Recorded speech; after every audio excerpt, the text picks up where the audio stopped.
Imaginez une chose, demain matin, vous recevez 50 millions d'arrière, environ 10 000 euros. Ce n'est pas un crédit, ce n'est pas un héritage, c'est votre argent. Vous avez gagné, vous avez économisé pendant un moment pour les avoir. La question est simple. Que faites-vous? Vous ouvrez un restaurant? Vous achetez des machines? Vous importez des marchandises? Vous louez un bureau? Ou vous embauchez immédiatement?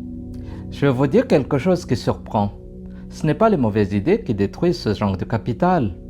C'est plutôt les mauvaises décisions prises plus tôt.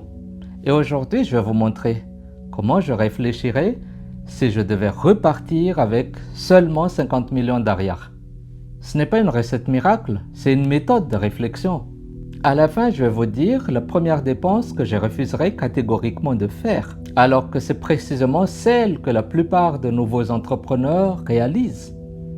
Chers amis, bonjour. Pour celles et ceux qui viennent de découvrir cette chaîne, bienvenue. Je suis Prosper Antialoun, je suis entrepreneur depuis 2001 et j'accompagne également des entrepreneurs, des PME et des investisseurs entre Madagascar et l'Europe. J'ai vu des entreprises réussir avec peu de moyens, j'en ai vu d'autres disparaître malgré des moyens colossaux. Avec le temps, j'ai compris une chose. La réussite ne dépend pas de vos moyens financiers, elle dépend entre autres de l'ordre dans lequel vous prenez vos décisions. Et c'est exactement ce dont nous allons parler aujourd'hui. Je vais vous demander un petit exercice. Imaginons que les 50 millions d'arrière, les 10 000 euros sont aujourd'hui dans votre compte. Ne regardez pas cette vidéo comme un simple spectateur. Prenez vos propres décisions. Comparez-les ensuite avec les miennes. Vous ouvrez peut-être votre projet sous un autre angle. Première question, vous avez vos 50 millions. Quelle est votre première dépense? Le local, les salariés, des matériels, du stock? Personnellement, je ne dépenserai pratiquement rien. Ce conseil peut surprendre, mais avant d'investir dans une entreprise, il faut d'abord investir dans sa compréhension du marché. Prenons un exemple, vous voulez vendre du miel. Avant d'acheter la première bouteille, il faut passer quand même quelques semaines à observer qui vend déjà sur le marché, à quel prix et qui les achète. Pourquoi certains arrivent à tout écouler alors que d'autres peinent à vendre leurs produits? Quelles sont généralement les plaintes des clients? Existe-t-il un segment haut de gamme? Des hôtels, des entreprises, des exportateurs? Cette phase coûte très peu. Ça coûte des engagements, des connexions, la mobilisation de vos réseaux, mais elle peut vous éviter de perdre des dizaines de millions. Et cette logique fonctionne dans presque tous les secteurs. Commerce, BTP, tourisme, services, restauration, que sais-je. Les entrepreneurs impatients veulent acheter. Les entrepreneurs expérimentés veulent dans un premier temps bien comprendre. Deuxième question, vous avez identifié une vraie opportunité. Qu'est-ce que vous allez faire maintenant? Beaucoup vont investir la totalité du capital. Personnellement, je ne le ferai jamais. Elle meurt plus souvent, faute de trésorerie. À Madagascar, un fournisseur peut être en retard. Un pont peut se couper du jour au lendemain. On a des retards de livraison. L'électricité, l'Internet peut être interrompu. Un client peut payer avec plusieurs semaines de retard. Votre entreprise doit pouvoir encaisser ces imprévus. Donc, le cash, la trésorerie, c'est votre assurance vie. Voici maintenant 4 erreurs que je vois plus souvent. Achetez beaucoup de stock avant de valider les commandes. Le stock immobilise votre trésorerie. Deuxième erreur, recruter trop tôt. Au début, chaque recrutement doit générer plus de valeur qu'il ne coûte.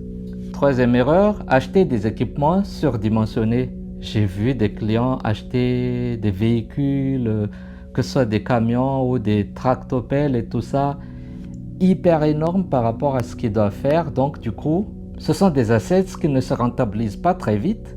Commencez avec le minimum nécessaire. Vous pouvez toujours plus tard monter en puissance. Quatrième erreur, c'est de tout dépenser. Il faut toujours garder des réserves. L'imprévu fait partie de la vie d'une entreprise, surtout à Madagascar. Alors dans quoi investirais-je réellement? Pour moi, l'essentiel quand on commence un business, c'est d'avoir le plus rapidement possible le premier client. Donc j'investirai dans l'élément qui va m'aider à avoir le premier client le plus rapidement possible. Quand on a le premier, il faut avoir le deuxième, le troisième, surtout stabiliser tout ce qui pourrait équilibrer dans un premier temps le fonctionnement de l'entreprise, équilibré dans le sens où la recette arrive à couvrir les dépenses. C'est l'essentiel d'abord. Dans ce cas, c'est peut-être le minimum d'équipement de production, si je suis dans la production, un ordinateur ou des outils numériques si c'est nécessaire pour pouvoir commencer à travailler, un site internet ou une campagne publicitaire si c'est nécessaire pour avoir le premier client, une formation ou des éléments qui vont me permettre de commencer tout de suite. Donc il faut toujours prioriser ce qui produit rapidement de chiffre d'affaires avant tous les autres. Si vous ne devez retenir qu'une seule idée de cette vidéo, ce sera celle-ci. Les 50 millions d'arrières ne feront pas votre réussite.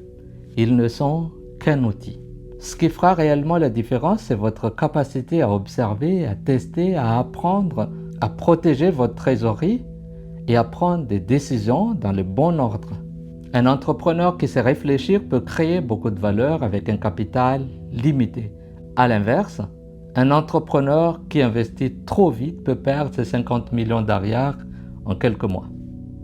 J'aimerais maintenant vous reposer la même question. Si demain vous avez réellement les 50 millions d'arrières, quelle serait votre toute première dépense?